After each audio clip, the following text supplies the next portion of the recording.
చంద్రబాబు నాయుడు గారి మీద కేసీఆర్ గారు ఈరోజు కొన్ని సంచలనటువంటి వ్యాఖ్యలు కూడా చేశాడు.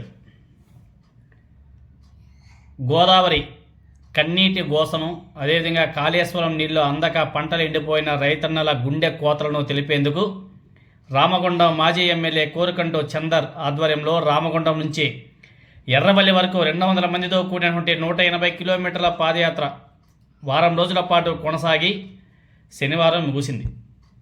ఈ సందర్భంగా ఎర్రవల్లి ఫామ్ హౌస్లో జరిగినటువంటి ముగింపు సభలో కేసీఆర్ గారు కొన్ని కీలక వ్యాఖ్యలు చేశారు. ఆంధ్రప్రదేశ్లో కూటమి ఏర్పడకుంటే చంద్రబాబు నాయుడు గారు ముఖ్యమంత్రి అయ్యేవాడు కాదు. చంద్రబాబు నాయుడు గారి మీద చేసినటువంటి కేసీఆర్ గారి వ్యాఖ్యలు ఇప్పుడు సోషల్ మీడియాలో బీభత్సంగా వైరల్ అవుతున్నాయి.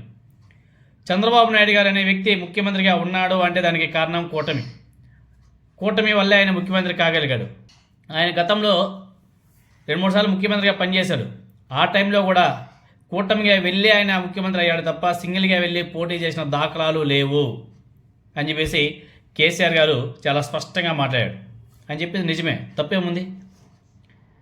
ఆయన చెప్పింది నిజమే కదా. నారా చంద్రబాబు నాయుడు గారు ఏ రోజైనా సరే సింగిల్గా వెళ్ళి పోటీ చేసి ముఖ్యమంత్రి అయిన దాఖలాలు ఒక్కసారైనా ఉందా? ఆయన చరిత్రలో, రాజకీయ చరిత్రలో ఉందా? ఒకసారి తెలుగుదేశం పార్టీ నాయకులతో కూడా ఒకసారి రిమెంబర్ చేసుకోవాలి, తెలుసుకోవాలి. సింగిల్గా వెళ్ళి పోటీ చేసి గెలిచిన సందర్భాలు ఉన్నాయా అంటే పెద్ద గుడుసున్నా. చంద్రబాబు నాయుడు గారి కన్నా కేసీఆర్ గారు, జగన్మోహన్ రెడ్డి గారు బెస్ట్ కదా. కేసీఆర్ గారు 2 సార్లు ముఖ్యమంత్రి అయ్యాడు. జగన్మోహన్ రెడ్డి గారు సింగిల్గా వెళ్ళి ఒకసారి ముఖ్యమంత్రి అయ్యాడు. ఆయన అక్కడ 2 సార్లు ముఖ్యమంత్రి అయ్యాడు. అదేవిధంగా కేసీఆర్ గారు ఇంకొన్ని మాటలు మాట్లాడాడు.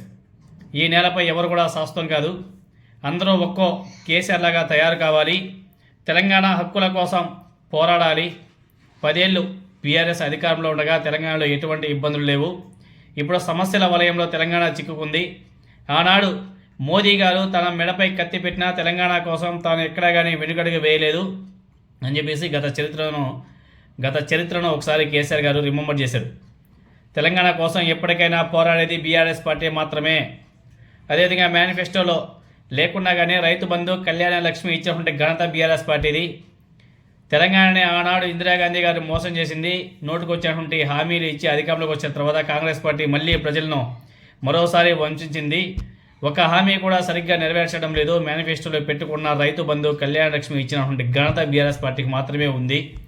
రామగుండంలో గెలిచినటువంటి ఎమ్మెల్యే ఓ సన్నాసి అని చెప్పేసి కూడా ఆయన ఘాటైన వ్యాఖ్యలు కూడా చేశాడు. ఇలా కేసీఆర్ గారు చెప్పినటువంటి వాటిలో ఎక్కడా కానీ కొత్తగా ఏమో మనకి అనిపించట్లే. కానీ చాలా రోజుల తర్వాత కేసీఆర్ గారు బయట వచ్చి మాట్లాడడం, ఆయన చెప్పడం, ఇప్పుడు నారా చంద్రబాబు నాయుడు గారు పాపం అదేవిధంగా తెలుగుదేశం పార్టీ నాయకులు ఇంకా గిలగలా కొట్టుకుంటారేమో. ఇంకా కేసీఆర్ గారిని వాళ్ళ పార్టీ మీద ఇంకా బూతుల దండకం కూడా ఎత్తుతారేమో.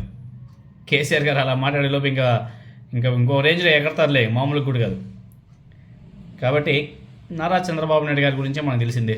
ఇప్పటికి కూడా చెప్తున్నాం కదా, నారా చంద్రబాబు నాయుడు గారైనా, పవన్ కళ్యాణ్ గారైనా ఎవరైనా సరే సింగిల్గా వెళ్ళి పోటీ చేసి ముఖ్యమంత్రి అయ్యే ఛాన్స్ ఇంకొక 100 సంవత్సరాలు కూడా లేవు. ఎవరైనా ఉంటే ఏ విధంగా పాసిబులో ఒకసారి కామెంట్ రూపంలో తెలియజేయండి.